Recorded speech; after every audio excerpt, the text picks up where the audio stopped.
Masih semangat ya? Iya. Ya. Sebagai generasi milenial seperti kalian harus memiliki semangat yang tinggi ya. Harus semangat dalam belajar, harus semangat dalam berkompetisi. Karena apa? Karena tantangan di zaman kalian itu lebih besar ya dibandingkan ketika zaman saya. Sekarang minggu kemarin kita sudah belajar tentang apa? Teks ceramah ya. Belajar tentang teks ceramah. Oke, Ibu ada kartu ya, di sini ada pengertian dan juga namanya, tapi dipisah. Nanti contohnya seperti ini. Misalnya pidato ya. Nanti kalian yang dapat pidato, nanti kalian mencari pasangannya. Pengertian pidato itu apa? Seperti itu ya. Paham? Paham. Oke, ini kasih kartunya ya.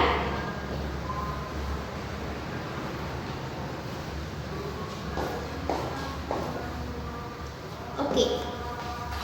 Sudah dapat semuanya kartunya? Sudah. Ya. Oke, Ibu tunjuk ya. Ya. Kamu Sukran. Ya, kamu silakan maju. Kamu mendapat apa? Coba. Oke. Kamu tadi pasangannya sama siapa? Dianasa. Oke, Dianasa, silakan maju. Ya. Di sini. Oke. Coba bacakan ke teman-teman apa pengertian dari khotbah. Pembicaraan di depan umum yang berisi penyampaian pengetahuan keagamaan atau praktik ibadah dan ajakan untuk memperkuat iman. Ya. Apakah betul pengertiannya mengajak keagamaan untuk memperkuat iman? Ya, Betul ya, ya betul. Silakan beri tepuk tangan untuk teman kita. Dan silakan kembali ke tempat. Siap. Oke. Boleh Ibu kartunya ambil lagi? Ya, silakan. Oke, sekarang kita akan belajar tentang struktur dari teks ceramah dan juga unsur kebahasaan dari teks ceramah. Ada yang sudah mempelajari? Belum. Belum ya, nggak apa-apa. Oke, kita akan belajar tentang struktur dari teks ceramah ya. Struktur dari teks ceramah yang pertama itu adalah tesis. Yang kedua itu isi. Kemudian yang ketiga itu adalah penutup.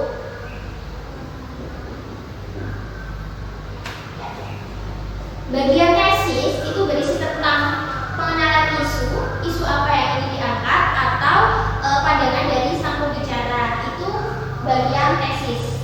Kemudian bagian isi itu berisi tentang argumen atau fakta-fakta yang memperkuat argumen dari si pembicara mengenai isu yang telah disampaikan di bagian tesis. Nah, kemudian bagian penutup itu berisi tentang penegasan ulang atau sebuah rangkuman atau saran-saran yang diberikan oleh si pembicara mengenai isu ya. Sudah paham? Ya. Ya, paham ya. Oke, kemudian sekarang tentang unsur kebahasaan dari teks ceramah.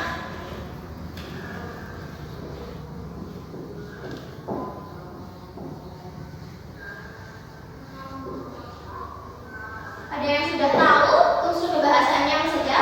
Belum. Belum. Oke. Yang pertama itu menggunakan kata ganti orang pertama dan kedua. Kata ganti orang pertama itu meliputi apa? Aku. Ya, saya betul. Kemudian kata ganti orang kedua? Dia. Saudara-saudara. Ya, betul, saudara-saudara, bapak-bapak, ibu-ibu itu merupakan kata ganti orang kedua, ya. Kemudian yang kedua itu menggunakan kata teknis atau istilah. Nah, biasanya kata teknis atau kata istilah itu yang jarang digunakan oleh orang, seperti itu. Kemudian yang ketiga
yang keempat itu menggunakan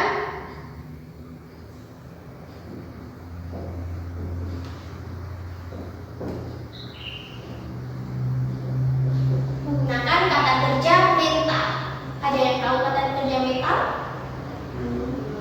Kata kerja mental itu kata kerja yang tidak melibatkan fisik secara langsung. Misalnya memikirkan, ya.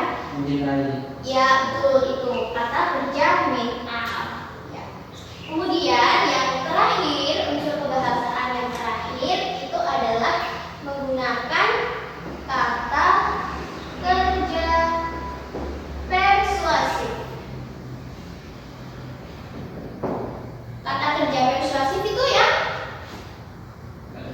membujuk, ya, membujuk.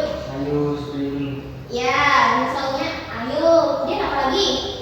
Seharusnya. Ya, seharusnya. Kemudian marilah kita. Oke, betul sekali. Sudah paham? Ya. Paham ya. Nah, sekarang kalian bawa buku pakai semua? Bawa ya, ya. Oke, ibu beri tugas. Buka buku paket kalian halaman 93.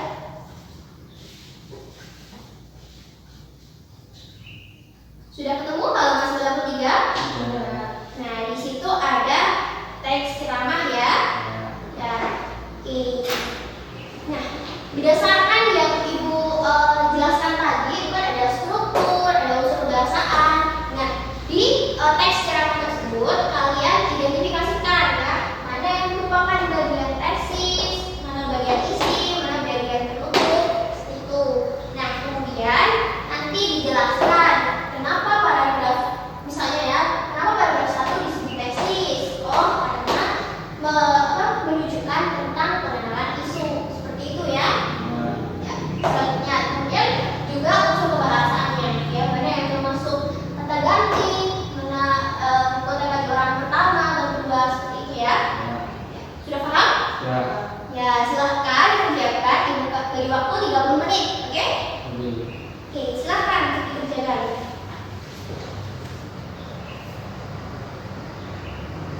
Oh ya, pekerjaan ini kelompok ya. Nanti kalian berkelompok satu meja aja saja, berkelompok seperti itu.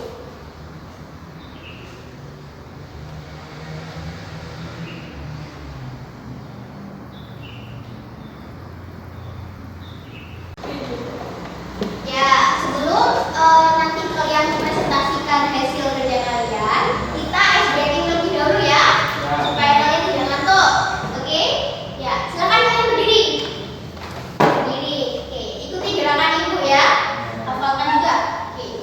Marina menari di atas menara. Seperti itu. Oke. Nanti tapi ini tidak Ibu urutkan ya. Dibaca. Oke. Hafalkan dulu. Marina seperti apa? Marina menari. Ya, betul. Di atas menara. Ya, oke. Dibaca ya. Siap? Oke. Menara menari di atas Marina. Oke. Marina menara di atas Marina menari. Oke. Marina menari di atas menara. Menara. Marina menari. Menari. Oke, Ibu percepat ya. Ibu percepat. Siap? Siap. Marina menari di atas menara. Menara Marina menari di atas Marina menara. Oke, sudah ya? Oke.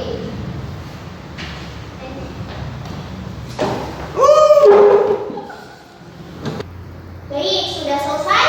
Sudah. Oke, Ibu tunjuk ya siapa yang presentasi. Ayo, siapa yang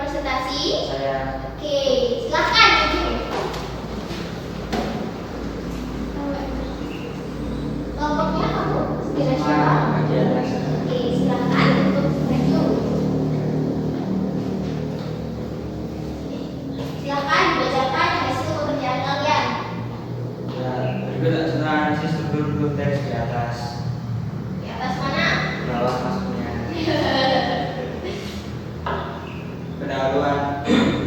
Pendahuluan saudara-saudara. Pemilihan kata-kata oleh masyarakat akhir ini cenderung semakin menurun kesatuannya dibandingkan dengan zaman saya dahulu ketika kanak-kanak.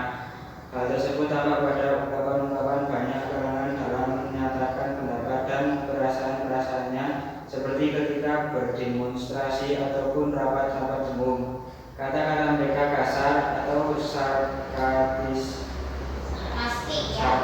ya, menyerang, dan tentu saja hal itu sangat menggores hati yang menerimanya. Bagian itu menggunakan permasalahan utama atau tesis, yakni tentang menurunnya kesantunan berbahasa masyarakat. Yang B, isi atau rangkaian argumen. Fenomena tersebut menunjukkan adanya penurunan standar moral, agama, dan tata nilai yang berlaku dalam masyarakat itu. Ketidaksantunan berkaitan pula dengan rendahnya penghayatan masyarakat terhadap budayanya. Kesantunan berbahasa itu tidak hanya berkaitan dengan ketepatan dalam pemilihan kata ataupun kalimat, namun kesantunan itu berkaitan pula dengan adat pergaulan yang berlaku dalam masyarakat itu. Teks tersebut merupakan salah satu bagian dari argumen pembicaraan menurunnya kesantunan berbahasa masyarakat. Ya, lanjut. C. Penuntut penegasan kembali.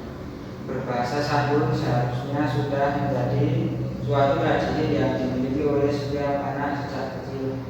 Anak perlu dibina dan dididik berbahasa santun. Apabila dibiarkan, tidak mustahil rasa kesantunan itu akan hilang, sehingga anak itu kemudian menjadi orang yang arogan, kasar, dan kering dari nilai-nilai etika dan agama. Tentu saja kondisi itu tidak diharapkan oleh orang tua dan masyarakat manapun. Bagian tersebut merupakan suatu kesimpulan sebagai hasil penalaran dari penjelasan sebelumnya. Hal ini ditandai oleh kata-kata yang berupa saran-saran yang disertai pula sejumlah alasan. Ya, terima kasih. Ya, kemudian tentang unsur bahasanya. Satu, kata ganti orang pertama, yaitu saya. Dua, kata ganti orang kedua, yaitu saudara-saudara. Kata istilah atau teknik, sarkastis, dan fenomena. Kata yang menunjukkan hubungan argumentasi, contohnya sebab. Menggunakan konjungsi temporal, contohnya kemudian. Kata persuasif, seharusnya. Ya, sudah ya. Ya, silakan kembali ke tempat. Terima kasih.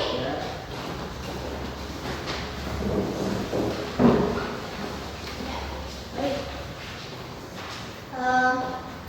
Tadi sudah disebutkan bahwa paragraf 1 itu merupakan paragraf pendahuluan. Alasannya karena Pemilihan kata-kata oleh alasannya karena bagian